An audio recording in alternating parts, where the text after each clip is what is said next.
Jalen Hurts is still a top 4 quarterback in the league. Patrick Mahomes, they beat the Giants, but the Chiefs are not as dominant as they once were. And Lamar Jackson gets a pass. It's not his fault that they lost. It's all Derrick Henry's fault, and he can no longer be trusted.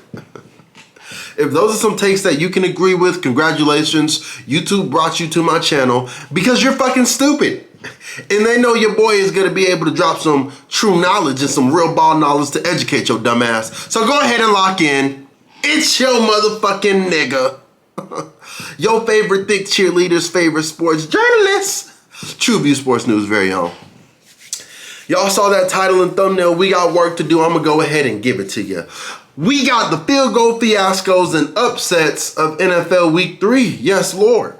We're going to talk about that game-winning block, McCoughlin icing the Jets, and how Green Bay Packers got packed the fuck up in Cleveland. I don't know how that upset came to be, but we're going to talk about it on this channel. So if that's a topic you are interested in, go ahead, drop a like, comment, and subscribe.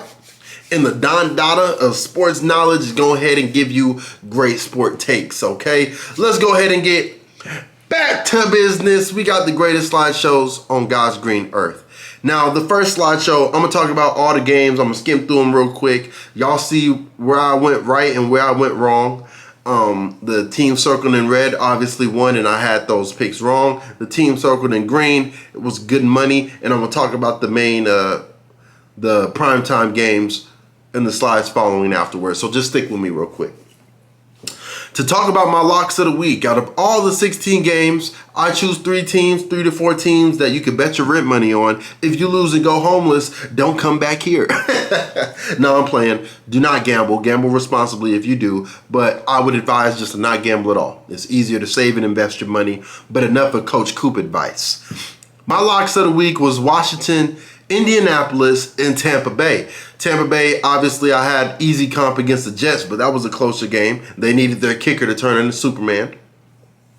And the Colts, they're looking like a competent team you can bet your money on. I'm going to talk about them a little bit later. And then lastly, Washington, my team, the motherfucking GOATs. If you're a Raiders fan, fuck off. We put that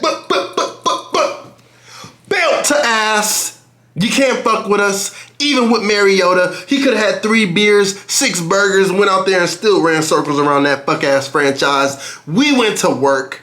I'ma always bet money on them goddamn Commanders, Super 2025 Super Bowl winners. So we did our damn thing. Jaden Daniels is coming back, so no worries. But those were the locks of the week, and it was definitely money. So now it's time to go back to my journalist mode and not be as biased.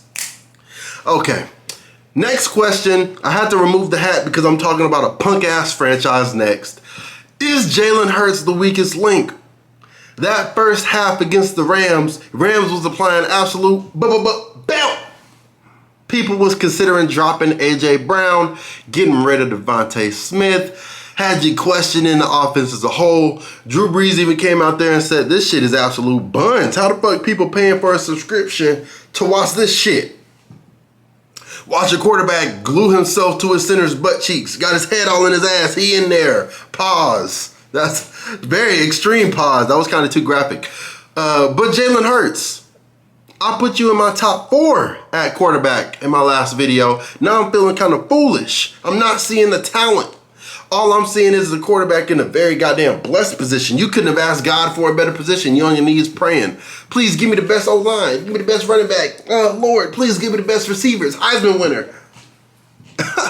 You need all this shit just to throw 90 fucking yards. That's insane. Any other quarterback in the league that is starting right now, you put them on the Eagles, they're Super Bowl contenders. I'm not here to just shit on Jalen Hurts, but that is a question I had. I mean, again, being a game manager isn't negative. You're running an NFL team. So I don't want people to just flood Jalen Hurts comment sections and be like, your ass, your buns. He's winning at the end of the day. But the moment the Eagles start losing, because they are looking a little bit depleted, losing all those starters they had, especially on the defensive side of the ball. Once they start losing, Jalen Hurts is going to be on the hot seat. I see it coming. I'm seeing the accusations and people saying, we need someone who can move the ball. This motherfucker is the running back in a very blessed situation who's going to only, if he had to in a perfect world, he's only throwing the ball 5 times in the red zone. So that's my take on Eagles. Nonetheless, they won. If it wasn't for the WWE script, I mean, the center got fucking suplexed. You got F5, the attitude adjusted. Stone Cold Stunnered. You couldn't block to save your life. If Jordan Davis would have pulled up to your crib, wanted to fucking rob you, take your kids and wife hostage, you would have had no chance. The way he ran through that O-line. You got to hit the weight room after that. If I was the coach of LA, I would have fired you after getting bullied on live television like that. Motherfucker, block somebody. You fucking cost my parlay. I needed that upset. I digress. Let's talk about Green Bay choking in Cleveland. Y'all got all those receivers and weapons for days. Nigga only put up 10 points? I mean, Jordan Love, you got your fucking bachelor's degree. You sat on the bench for goddamn 4 years behind Aaron Rodgers. You can't throw a touchdown? Huh? What's going on? Now, on a serious note, enough of me just shit talking to other NFC teams. I wouldn't panic too much if you're a Packers fan. This was a hiccup game. Y'all was on the road. Y'all probably was overlooking them. I would have never in my wildest days thought Joe Flacco was beating that defense. He was getting wrestled to the ground a lot and running for his life. Cleveland came through. My takeaway for Cleveland, Quinshon Judkins, y'all got a winner. If he's on a waiver wire or you can scam somebody in your fantasy league to try and get Quinshon, go ahead and take him now. He's about to be a very big centerpiece in that offense. So Browns is looking promising. Might have to eventually switch up that quarterback role, though, to get some more production.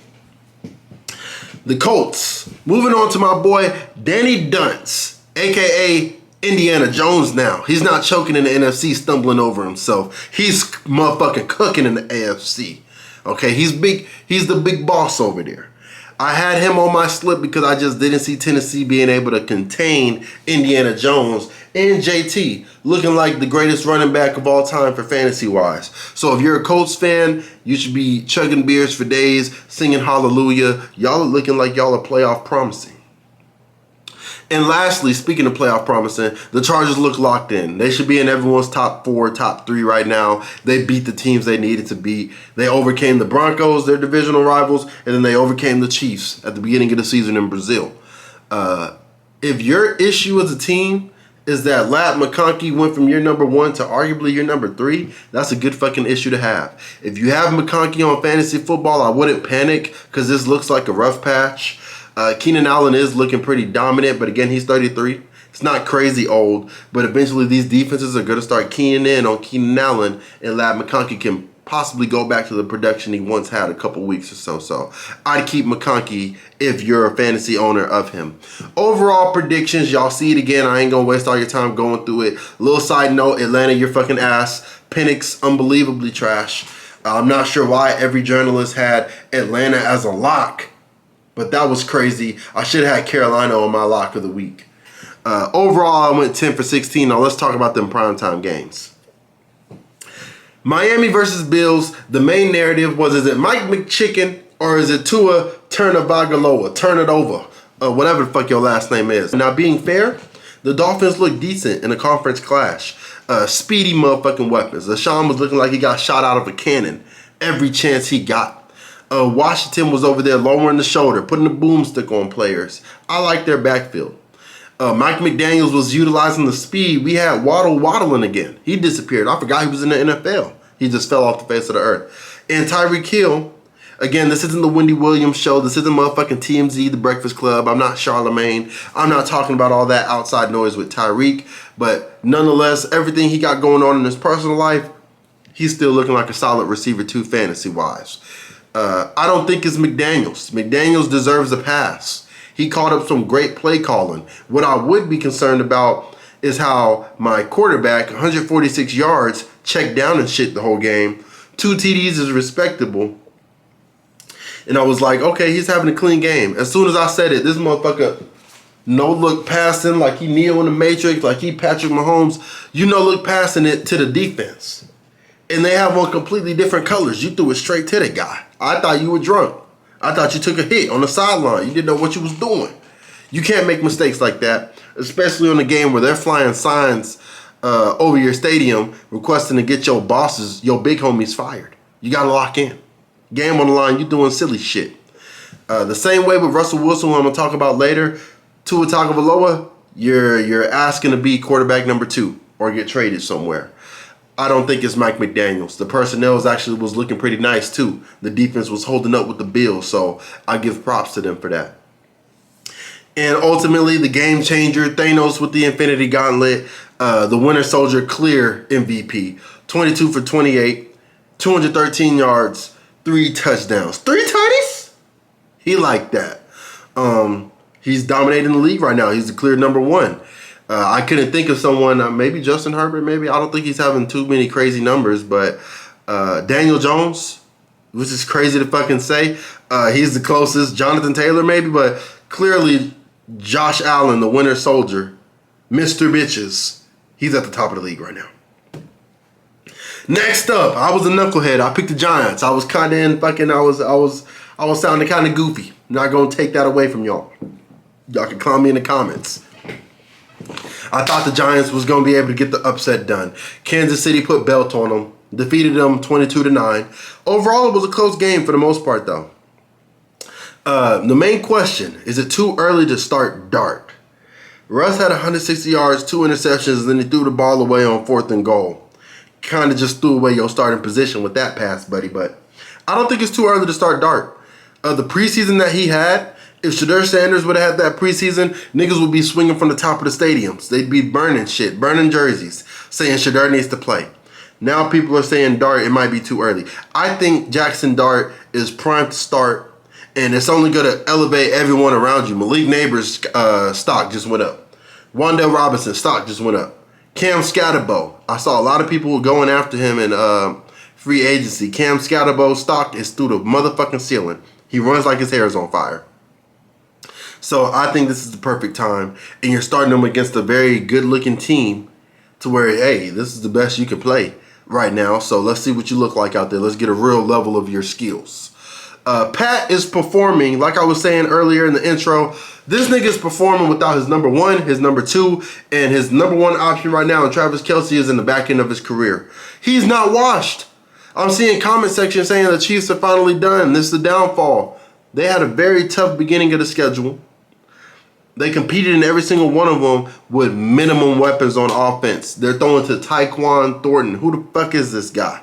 You don't know him. They're throwing to Tylenol Thornton. Never heard of this guy before in my life, and he's over here just catching bombs. That's what a quarterback does. Patrick Mahomes is still that guy, and as long as number 15 is in the Chiefs uniform, they're playoff contenders. They are not washed. And lastly, I'm sorry this video is running a little bit long. The Lions lace up the Ravens on Monday Night Football. Shout out to Jameson Wilson shitting the bed. I needed you to go quiet to win my fantasy game, so props to bro. Detroit defeated Baltimore 38-30. David had 151 yards and 2 touchdowns. It was looking like he was running out there against the Pee Wee football team. The Ravens, are they cursed in close games? People are going to blame that late Henry fumble. It happens. I'm not going to make an excuse for turning it over, but Aiden Hutchins hopping on your back when you think you're going into the end zone, a fumble might happen. So they lost to a good team. The Lions are still legit after all their changes. People was acting like the coaching staff was just going to make all the talent they had on that roster go to shit. They're still playoff contenders, Super Bowl contenders, and Aiden Hutchinson is the real deal. Is Harbaugh going to be in the hot seat? That's my main question from this game. I love him to death as a coach. I hate Baltimore, being a Maryland fan, a Redskins fan. I fucking hate the Ravens, but they have the most comeback L's of all time. They're losing the close games. It's hurting your fans. They have some questions on defense. I thought this defense was supposed to be starstruck, just crazy superstars. I'm not seeing that translate in their games. Their running game needs to be implemented more. There's no way you have those 2 stars in the backfield and y'all aren't hitting 120, 130 yards of rushing. Just too much talent back there. It's not time to ring the alarm yet, but if they lose another close game like that against some super playoff contenders, somebody got to be in the hot seat. It's not Derrick Henry. It's not Mark Andrews, who y'all threw under the bus. He cooked this game, and y'all was saying he's ass. He's the only reason it was close, to be honest. And it's not Lamar Jackson. But hey, after a point in time, the way y'all treat other quarterbacks in the league for not having playoff W's and losing close games, eventually those conversations are going to start arising in Baltimore, and I'm here for it. Fuck the Ravens. But most importantly, I'm here for y'all making it this far in the video. I appreciate it. Y'all staying this long if y'all did. I'm gonna try and keep these videos around 12 minutes. But it's a whole week review of all the teams. So what can a nigga do? Hopefully I brought some entertainment to y'all, and y'all can bring me a like, comment, and subscribe so I can quit this main job and make this my motherfucking motion. Okay? Y'all stay safe. Most importantly, y'all stay true. I love you. I'm out of here.